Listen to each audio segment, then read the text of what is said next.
Welcome back. It's episode 8 of Bloops and Barrels, a Big Ten softball podcast. Adam Beck, Ethan Siegel, talking more Big Ten softball, another fun Big Ten week in the book. And Adam, let's jump right in. Let's start with last weekend. 8 awesome series, some split series, lots of sweeps. A lot of the favorites took care of business. Any series you feel like you learned a ton from last weekend? Well, I texted you before the podcast today, and I was like, I'm going to find a way to talk about Northwestern. I feel like It's a as good two, week to do it. it's just a great week to do it. I mean, are you kidding me? You get the sweep on the road in Happy Valley against Penn State. I think you learned a ton from this series. Remember last week when I was like, there's no way Northwestern gets into the NCAA tournament. Like, there's not a shot. There's no chance. Well, I went digging on my ride home. I have about a 2 hour commute home from the ballpark. So I had some extra time on my hands. And last year, Northwestern snuck into the NCAA tournament 48th in the RPI. They are 47 right now.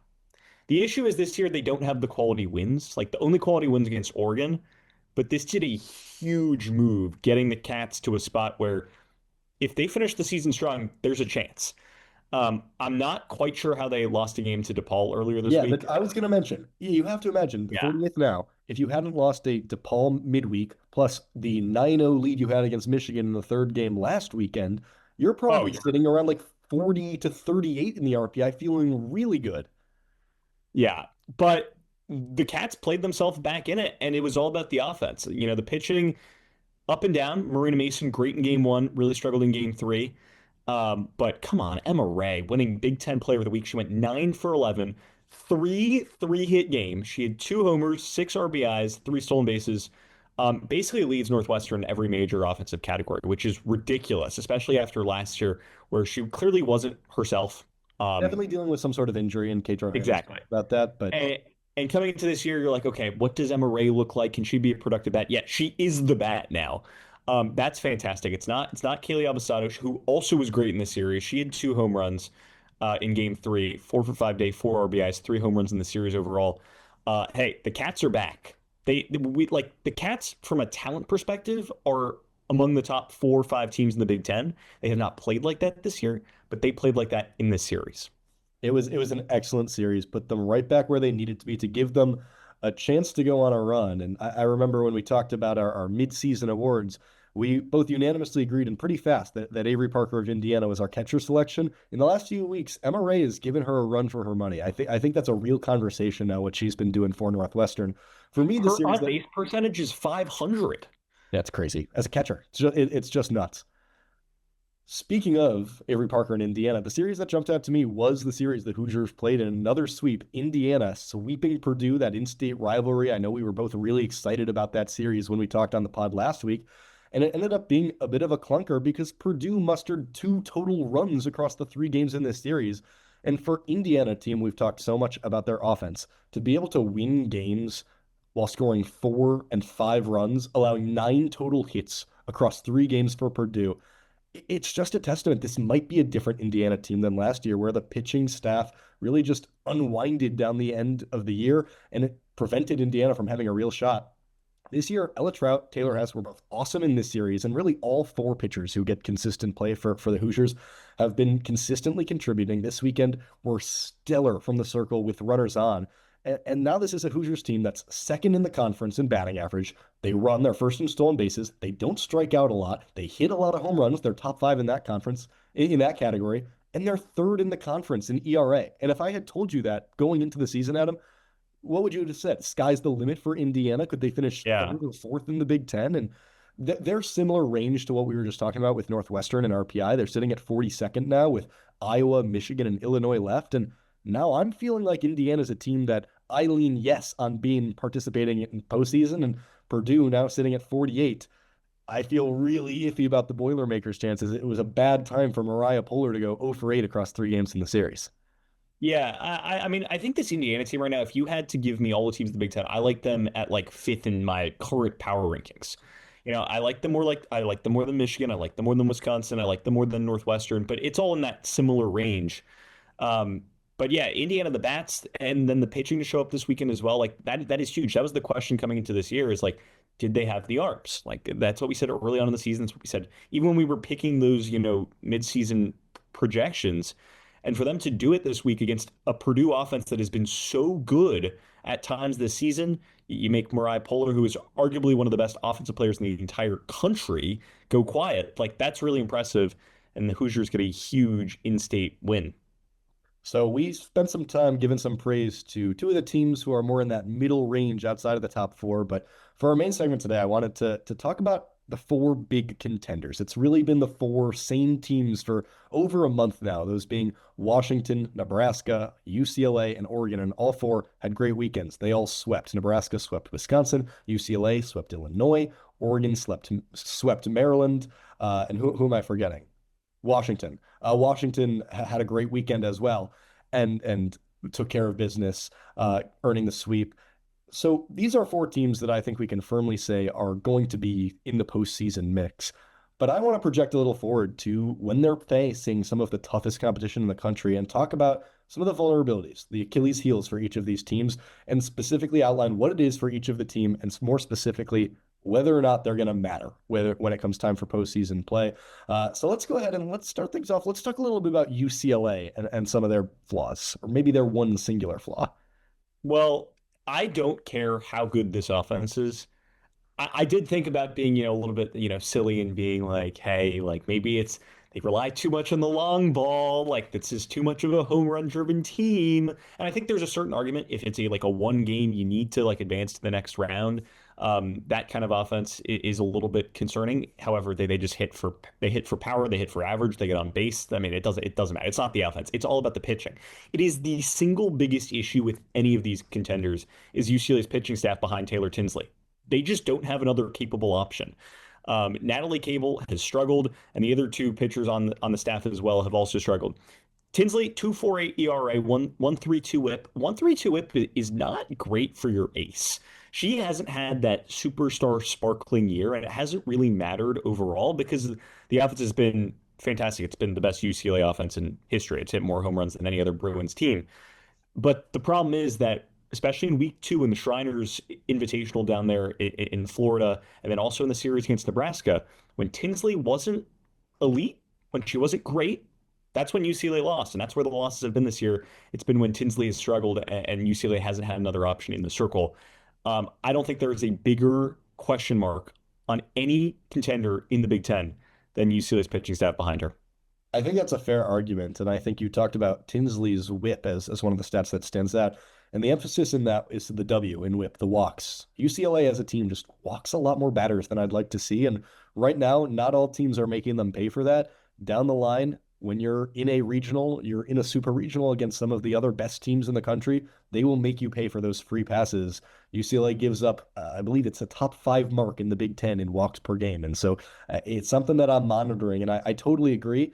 The question of how much it matters is right now, I think it absolutely does, but it also wouldn't surprise me if the offense was just so good that they were able to overcome it. I mean, when you have the arguably the two best hitters in like the country, like it doesn't. The thing is, they're going to face elite pitching, right? Out of those SEC's teams in the Women's College World Series, because that's where this team will end up. I just think only so much can be on one pitcher at the end of the day.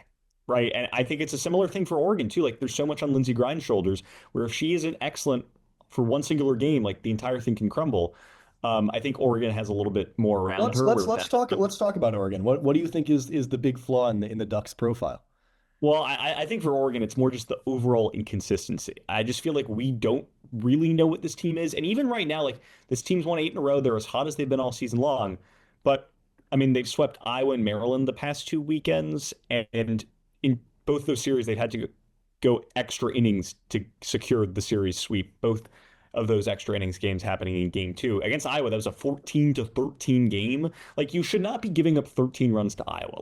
I'm sorry. Like you shouldn't. You also shouldn't get run ruled by a Northwestern team at that point that was struggling. Maybe at this point that's not a horrible loss.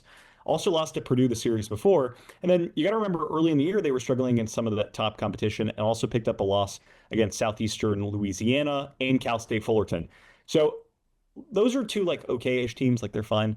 They're also super dependent on the long ball lately. They've that long ball percentage has ticked up by over 50% in their last 10 games than in their previous 30 games.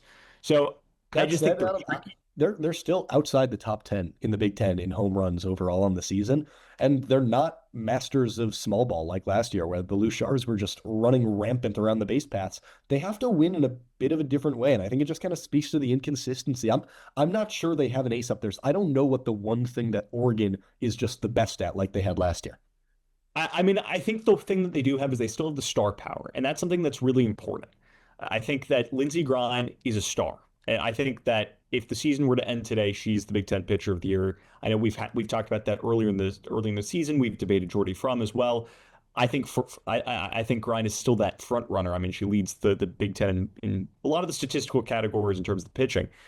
Um, but yeah, I mean, it's just the inconsistency and like one bad game for Grind. I'm not convinced about the rest of Oregon's arms. I'm more convinced about the rest of the arms than UCLA. But the offense is way more inconsistent, and then that's super concerning. Nebraska, though, I mean, Yeah, that speaking of stars, I think it's worth talking about. I think this is I will preface it. I think it's super nitpicky. When I look at the overall body of work for all four of these teams, I actually think Nebraska's is the hardest to poke holes in. And I think if there's anything that could unravel them in postseason play, I think it's a blanket statement. I think they're pretty reliant on their stars on both sides of the ball. And once again, super nitpicky, but of their six losses, four are by one run. This is a team that has been excellent all year, so you kind of have to go digging to find it. But in those six losses, the common trend is Jordy Fromm is not quite the best Jordy Fromm in the circle. And I'm just not sure Nebraska has what it takes to overcome that in the biggest games of the season against some of the best pitchers in the country. In those losses, the bottom of the order has just been a little bit sleepy in all of those losses. Players like Sammy Bland, Hannah Core, Lauren Cammons, and if those players can step up and make the offense dangerous, 1 through 9, and just some of those names that you're not talking about that aren't being worn on the backs of jerseys across stadiums, and they're stepping up in big games, I feel a lot better about Nebraska because right now you have two terrifying arms in the circle and you have some awesome hitters, 1 through 5 in the lineup. And after that, there are innings where Nebraska feels beatable. And if you can get to Jordy Fromm, any team who does that can feel really good about their chances. and I think another part of this for Nebraska as well, and over reliance on stars, specifically with Jensen in the circle, is I know she just came off, Big Ten Freshman of the Week honors, but she's given up the fourth most home runs of any pitcher in the Big Ten.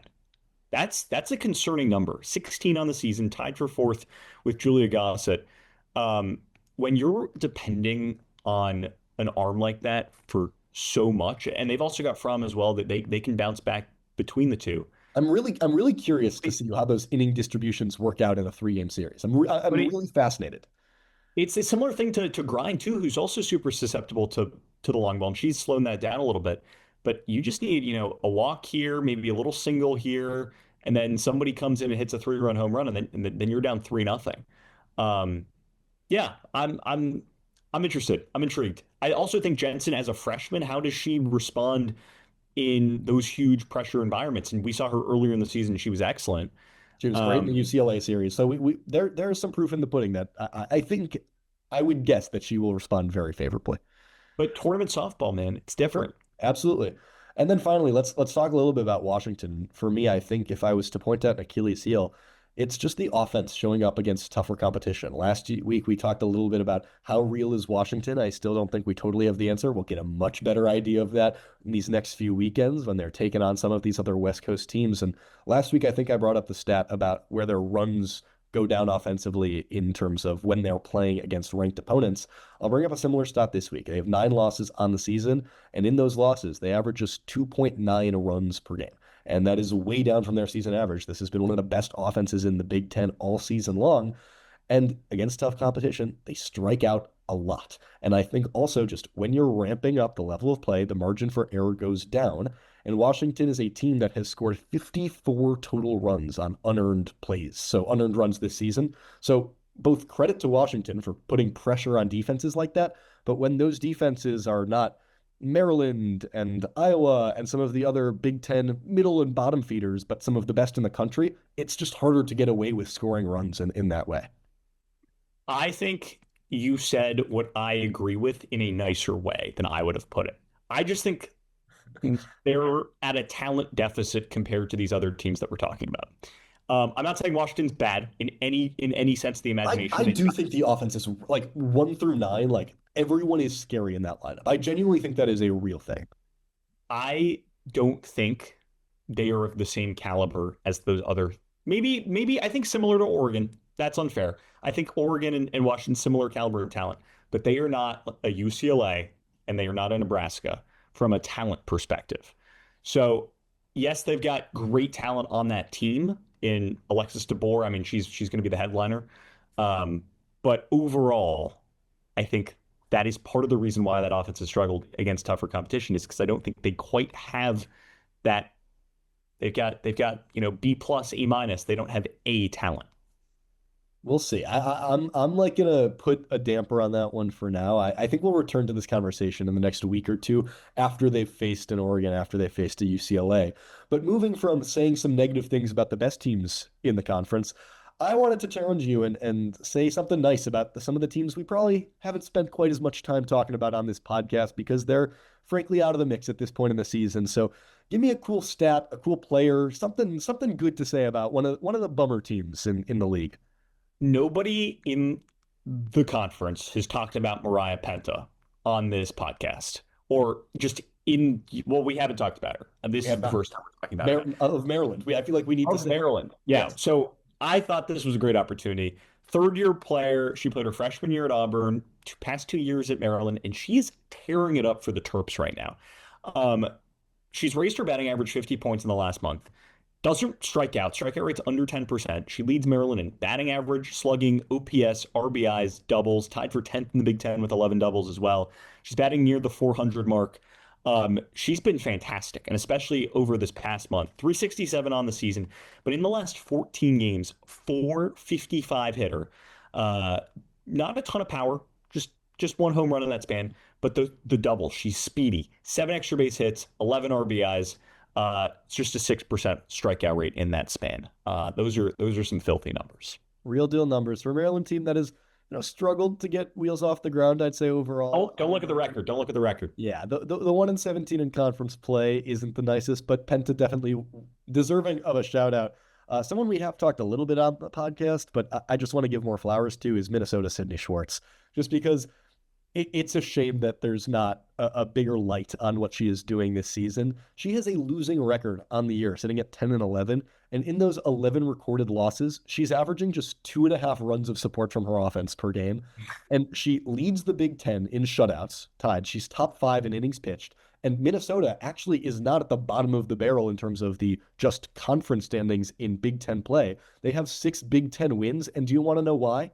Because in all 6 of those wins, Sydney Schwartz threw a complete 7 innings pitched and allowed a grand total of 3 runs across those 6 games. It is why Minnesota is not sitting at the very bottom of the standings. She's having the best season of her career in strikeouts and batting average against, and it's just a shame we don't get to talk about her more, that her offense can't support her more, because she really otherwise would be in the 5-person mix for Big Ten Pitcher of the Year because she has been that awesome in the circle for the Gophers.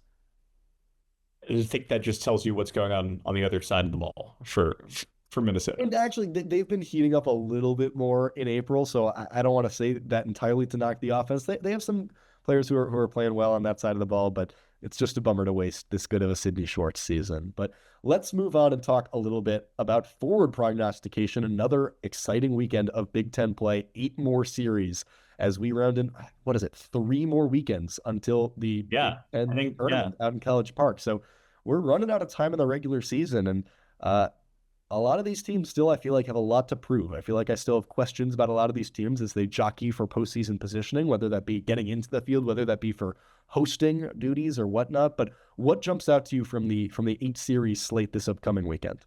Well, I think there's 2 huge ones, and I'll take the smaller one first, and I'll leave you the big one to dive into. But I think Michigan versus Wisconsin is really, really important for both these teams. And we talked about the NCAA tournament seeding last weekend. Talent-wise, Michigan should have this series in the bag. Michigan is by far the more talented team than Wisconsin, but you look at Michigan's record; they're just 6-9 in Big Ten play. They started 0-6, and that's because they played Nebraska and Washington, who have a combined 1 loss in conference play. They're 29-1. That's just utterly unbelievable. Um, but Michigan, they couldn't close the series out against Ohio State. They took 2 of 3 against the Buckeyes. They couldn't win all 3 against Northwestern. They couldn't win all 3 against against Purdue, rather. Can they finally get a series sweep? I think a series sweep on the road at Wisconsin, that probably seals the deal for Michigan. I feel pretty confident in that. As long as, they don't absolutely combust down the stretch. But then Wisconsin's another team where like they They're just got feisty. swept by Nebraska. They're a pretty fun team. This is their final meaningful series of the regular season. Like they need to pick up these wins if they want to be in this conversation for the NCAA tournament. That's really where this entire conversation is the next 4 weeks. It's how do you play yourself in, especially in the Big Ten where the RPI overall is a lot weaker than these other conferences. These series are so important. If Michigan takes 2 of 3, they're probably feeling in a good spot, but they really should take all 3. Also, Michigan, a team who has won the Big Ten tournament in each of the past 2 years, and right now the seeding going in for Michigan not awesome. And if they want a chance of protecting the crown, and that's how you can clinch yourself a spot in the NCAA tournament, I think they want to get up the standings, move up from what are they currently sitting in? I believe they're sitting in 10th right now. Yeah, So I mean they're 6-9. they have some work to do for sure. I'll talk about the big one. Washington at Oregon is just, it's a rivalry. Pacific Northwest, Washington still undefeated on the year in Big Ten play. And it's still a Washington team that hasn't played a ton of tough competition since early in the year. And if Washington wins this series, suddenly they become a real hosting threat, which would be really big for the Huskies because they're undefeated at their home ballpark this year. And I think that could kind of flip the math. And we were talking about where they're vulnerable. And if the Huskies can play at home in the postseason, that can really change some things. And for Oregon, it's just another big prove it series. It's been an up and down, weird year for the Ducks. And if they can get this one as a sweep, last year they went to Washington, took 2 of 3. This year, if they can protect home turf, maybe get a sweep, then suddenly Oregon is locked into the hosting conversation. We stop having so many questions. And also just 1 through 4 right now in the Big Ten standings and for the Big Ten tournament, it's just totally up in the air. Nebraska and UCLA are going to be watching this series to see where they can move up and down in the standings. And then I think the main thing is just an awesome, awesome pitching matchup. Grine and Reimer, 1-2 in the conference in innings pitched, 1-2 in the conference in wins. And they do their winning in very different ways. So it should be a really compelling, strategic mismatch. And at times, I'm just really interested to see this series. It's got the goods. It's one of the highlight series for the last 3 weekends of the year. Maybe the single biggest series that I'm most looking forward to. What do you think happens in this series? I think Oregon wins 2 of 3. I completely agree. Yeah, That's where I'm that's at. my prediction. But also, would not be surprised to see an Oregon sweep. Would not be surprised to see Washington win 2 of 3. I would say it's plus or minus 1 win. Oregon winning 2 of 3. Okay. I see that. I see that. Yeah, I don't really see a path of Washington taking all 3. Not on the road. Just Yeah, not on the road. Oregon at exactly Oregon at home. Like that's such a tough place to play. I know they're celebrating. I don't know if it's 70 years at somewhere.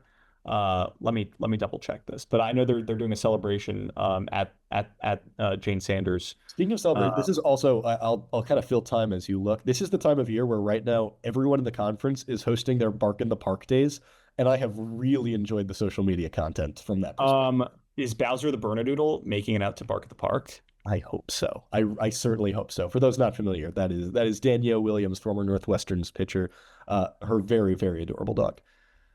um, 60 years of Oregon softball and 10 years at Jane Sanders Stadium. That is what Oregon is celebrating this weekend against the Huskies. Also, another thing while we're talking about Bark at the Park or Bark in the Park, that is the question. Is it Bark in the Park or Bark at the Park? I have never spent a millisecond of my life thinking about this. I think it's Bark at the park. Why would it be Bark at? You know what? I think it's Bark at the park. Because I know I've said it's Bark at the Park the last like 3 times I've said it, but I actually think it's Bark in the Park. Um, and Wow. I don't know why. I just think it's Bark in the Park. It rolls better. Oh, so you're just saying you think it should be that or it might be that? Like, No, well, I mean, the Marlins always had it as Bark in the Park and never uh, Bark at the Park. So okay. I'm just confused. Shout out to Garrett Wright. Shout out to Anna Watson as well for Bark at the Park. If they're watching, they'd understand. We'll monitor the situation on Bark in versus Bark at the park going forward. But To close things out, Adam, as always, the best thing you saw in the Big Ten this week. Oh, well, we've been talking about offense like all day. I was talking about um Mariah Penta and her contact and speed and her ability to hit doubles. Well, I don't want to talk about doubles anymore. I want to talk about home runs. And Ohio State hit seven of them in one game, 13-2 win over Michigan in 5 innings to avoid the sweep.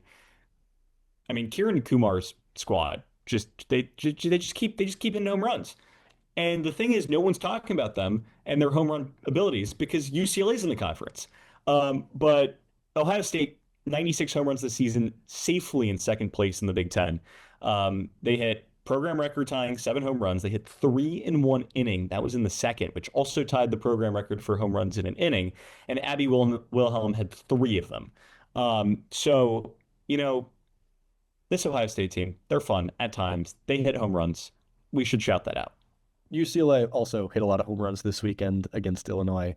Uh, all in the same inning. Also, they're breaking every record as well.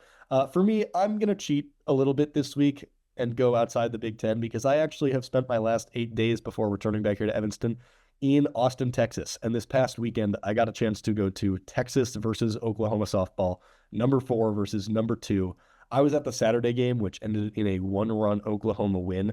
So I missed game 3 where Katie Stewart hit a walk-off and had that awesome bat slam that's been going around social media.